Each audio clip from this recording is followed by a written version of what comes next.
su elu on vahel nagu Ameerika mäed.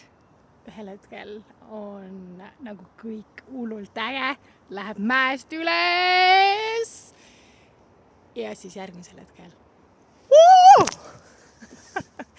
pots, kihutad sealt mägedest alla. Ja meie elu on Ameerika mäed. Meie emotsioonid käivad üles-alla. Meil on kõrgeid hetki ja siis me oleme madalamad kui muru. Ja coachid, enesearengu inimesed tahavad sulle kogu aeg ütelda, tähista neid hetki, kui kõik on hästi.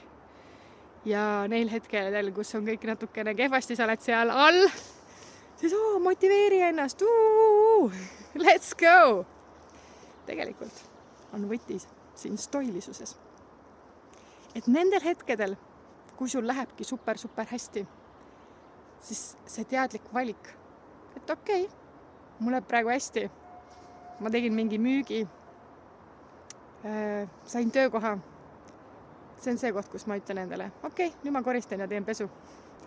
Ja need hetked, kus ma tunnen, et ma olen seal Ameerika mägedel alla minemas, on need kohad, kus ma teen endale võib-olla mõnusa lõõgastava vanni, ostan uued kingad, vaatan mu eelmist video ja poputan ennast ning liigun niimoodi edasi.